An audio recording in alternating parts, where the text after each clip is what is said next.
bonjour, and ni hao. Thanks so much for getting back to the Global Expat podcast with our amazing guest, Andrew Williams, from the CEO, founder of Remote Tribe and Desktop.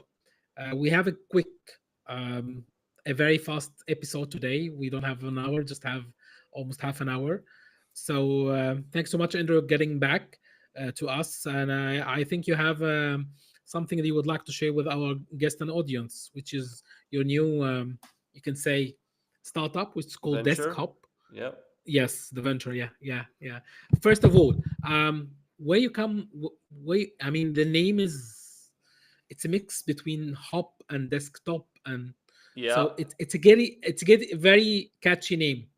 If you can Yeah. guess Thanks. get us about background about the name, that would be very helpful. Yeah. Totally. I think it's a name that makes sense. It's for people. This digital product, is for people who want to hop desk between countries and cities. So Desktop is a platform where digital nomads and remote workers can find a beautiful space to work from, and it's on an hourly basis or on a daily basis, so daily pass. So let's say you're in a city in Singapore. Right now, we're live in 15 cities in Southeast Asia.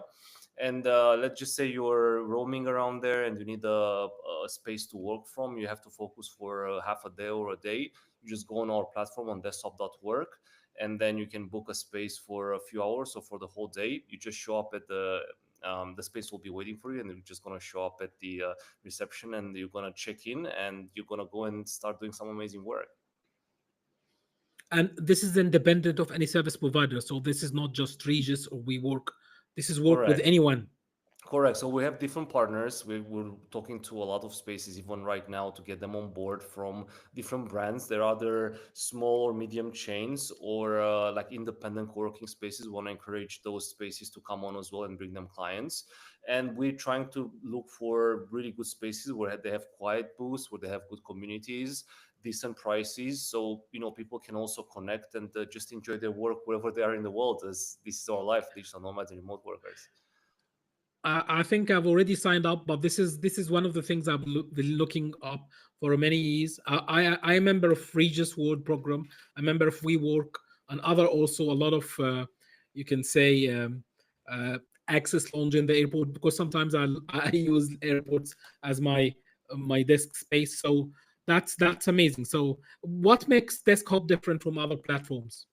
We are a pay per use, so we're trying to keep things simple. You just find your space, you create an account or log in, and then you just pay for the number of hours per day for the day pass, and that's it. You don't need to commit to monthly expensive monthly pass, weekly pass. We only work with short term agreements, and we're also trying to bring new spaces. We're all the time looking for new and cool spaces around the world to bring them on the platform. So expect to have more and more funky places and really nice things to environments to work from. So it's like Airbnb for disk space. Is that right? Something like that, yeah. But for short term, again, like because we travel so much and we want to try different things. We nomads and remote workers don't really like commitment so much. We just focus on short term renting, so to say, of hot desk of desk offices. So we're not at the moment offering any weekly passes or anything like that. Maybe in the future, but I don't think it's the case in the near future. And we were trying to give people flexibility. I got a lot of feedback from the community saying it's a good idea because they always need a space to work from. Coffee shops are noisy, sometimes libraries or bookstores, they're noisy as well, or they don't have the right internet, or people look weird at you when you stay there for like 7 hours. So I also had this issue myself when I was in Seoul last year in Korea. I had a language barrier as well. I couldn't find because I was Googling in English and I couldn't find the right spaces. So this application is full in English, and it's just going to show you the places that you're looking for in English. So you don't have to worry about translation. Yeah, that's very interesting. So, how the market feedback? How many months or weeks you have been launched the desktop? So officially we launched in May, so we're in month Okay. three, I would say. The feedback was pretty good in the way that people appreciate the option of being very flexible and pay per go. So overall, I think it was good feedback. We also got some feedback for features and for improvements of the platform and so on. So overall, pretty good. And we're still talking to users. If you want to test it, we're going to leave a link in the description below. Give us some feedback. There's a feedback form on exits, and we're happy to work with users, with spaces to build an amazing product together. Okay. And can you tell me now we're in 2025, just forward in the future 5 years from now and 2030, how you would like to see desktop as Airbnb for short for desks or for workspaces, For especially workspaces, everywhere. yeah.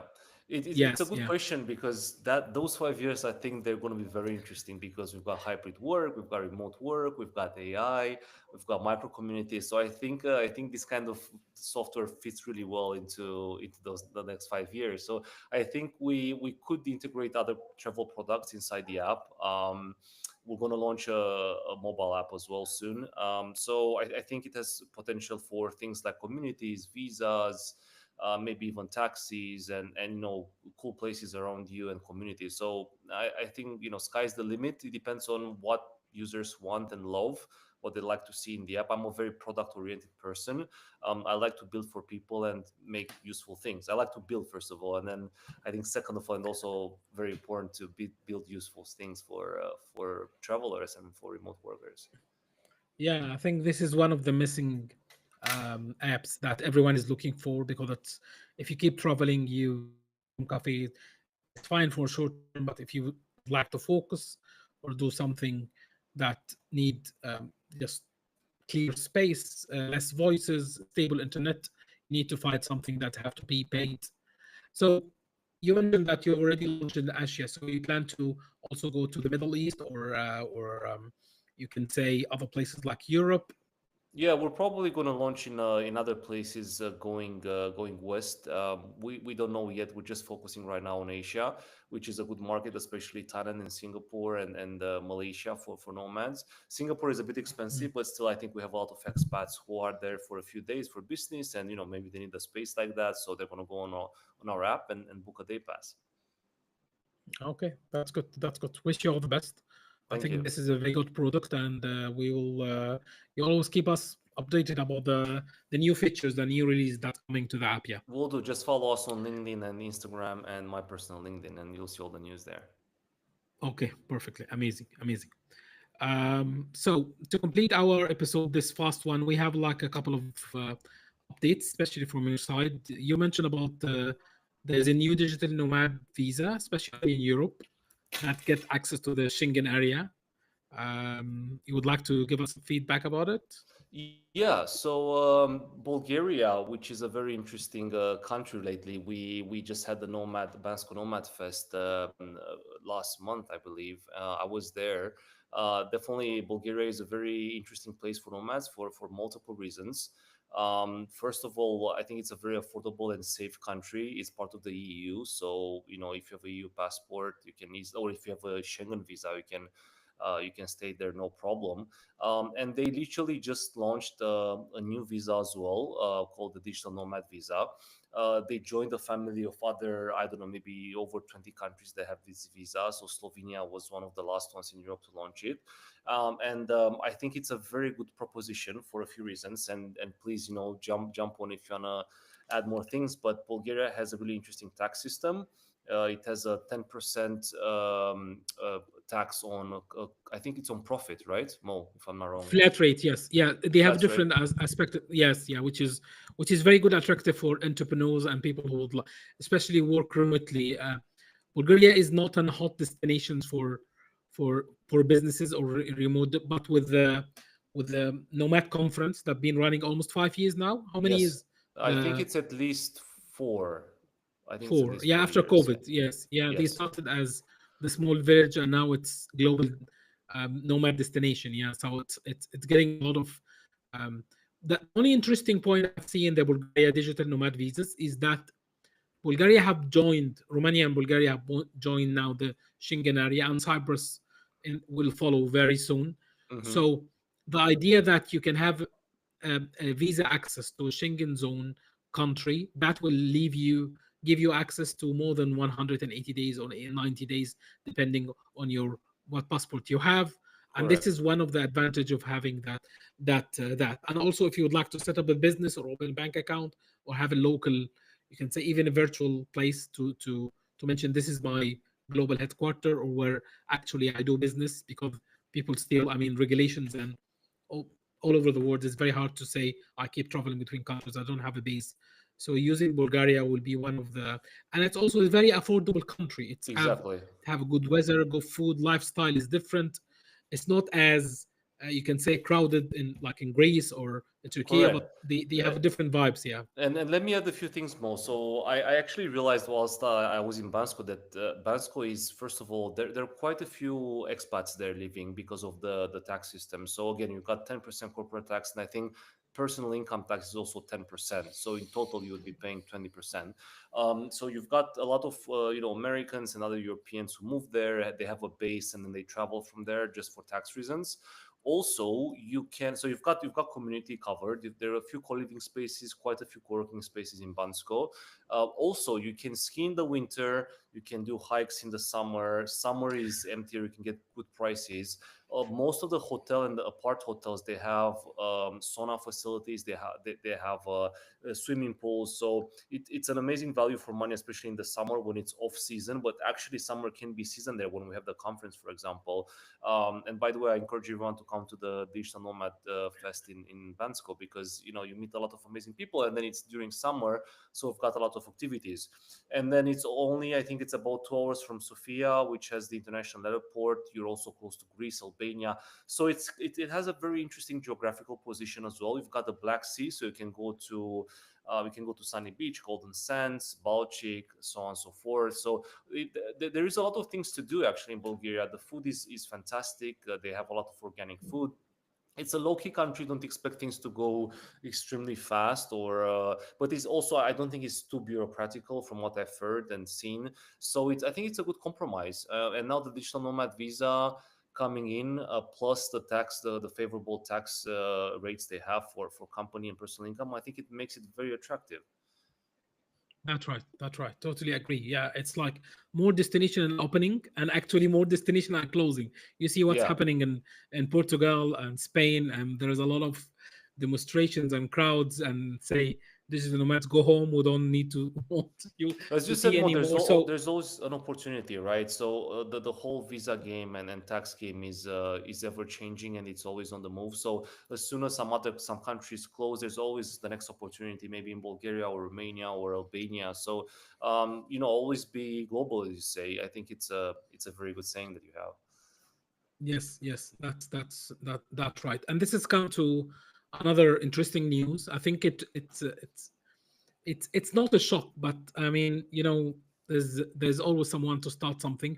And the U.S. administration last week, they announced that they will start implementing something called U.S. Tourist bond, or like a guarantee that you need to pay, especially for special countries with low tax, with low ranking passport, especially from Africa, from the Middle East, or normally just to limit how many people overstay their visa in the US. The idea is very simple. If you're applying for B1, B2 US visa, by the way, I have a special course dedicated to how to apply for B1 to B2 and what's the difference between the US normal visas and ISTA, and how to play with the understanding the rules, how to pass the interview if you would like to be interviewed. So if you are now applying from certain countries, they're starting by a couple of countries in sub-Saharan Africa. You need to, once your visa is approved, before they approve it, you need to pay a bond is like a guarantee. You will pay to the US government. The starting will be 5K, and then 10K, and then 15K. It's depending on how risky is the country, and how many people are overstay the visa in certain places. So you leave this as a guarantee in the US administration, and you travel. If you overstay a visa, the government take the money. So Hmm. you'll not be able to claim it back. If you follow the visa rules and regulations, and for example, if the visa officer, when you get entry admitted to the US, they give you like 3 weeks or 2 months. If you overstay this time, the time you are violating your visa rules, and they'll not be able to claim And um, more, I the guess, money let me back. ask you straight off the bat. I guess this doesn't apply to European or UK citizens. It's only No, for no, no. okay. It's only for special passports But that but don't. but but the idea here in the US, I would like to mention something. Many of us have dual nationals, or couple, or even triple, or couple of passport. The US only deal with you with the country of the first country that you have a citizenship. For example, I have multiply passport. My first passport, I'm Egyptian. I was born in Egypt. So the US will always look to me as the Egyptian. Even I have a European passport. So if you are born in a country like in the Middle East or Africa, or you have a descent, or you have that, the US only consider where you're born. The Hmm. If you have multiply passport, he doesn't care. So they kind And of don't recognize naturalization in a way. they no, they recognize naturalization unless you declare the first time you apply for US visa and say I was born in this country and this is my citizenship, they didn't change it, even if you have another citizenship all the way. All right. Yeah, makes That's the sense. thing. So I have a lot of friends who are born in Saudi Arabia and Dubai. Even I have a friend, he's Canadian. He was born in the UAE in Dubai. And when he applied for the US visa, I mean, Canadian doesn't need a visa, but All right. himself, he always denied in the border, and he need to apply for a visa because he was born outside Canada. Even he's Canadian. So they have this soil idea that if you're born in another country, even if you're not citizenship of the country, they consider you from the country unless you have to prove. It's the U.S. immigration rules are it's very hard to understand. But about especially the B1, B2, because I have a client who his family half of his family was born in the UK, and half is his family, the other family was born in Nigeria. Mm-hmm. The people born in the UK got the visa. The people born in Nigeria rejected. Even they are the same family. They are applying Yeah, together. very All of interesting. them have UK passport. So more, So let me ask you why. What do you think it's the pros and cons here? So of this new visa, should people be excited? Should people be worried?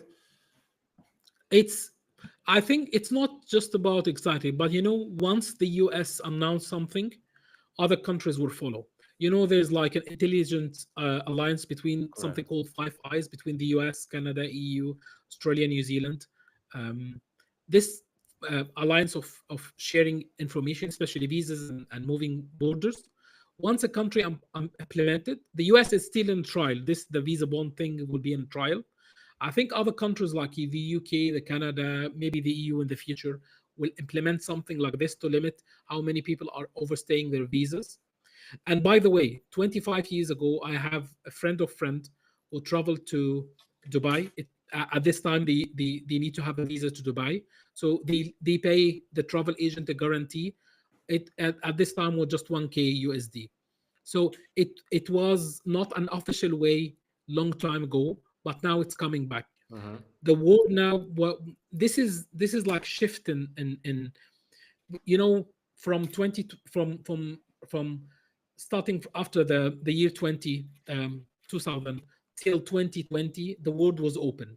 Mm-hmm. We used to have the open borders, open skies, open. Now, after especially COVID, we start seeing another trend that they will be limiting about the movement of people. So the bond, other countries or other regions could start copying this.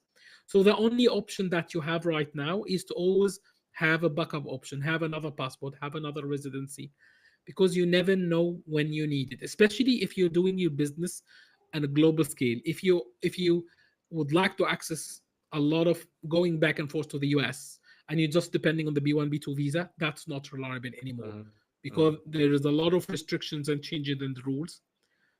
For a very simple amount of money, you can apply for something called E2 visa or O1 visa if you are qualified, and you can get unlimited access to the US, and you will not be asked to renew, like going interviews, or your visa could be revoked or anything.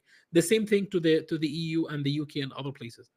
If you get an access to the country or region, and you have the options and you have the fund to invest it, just do it.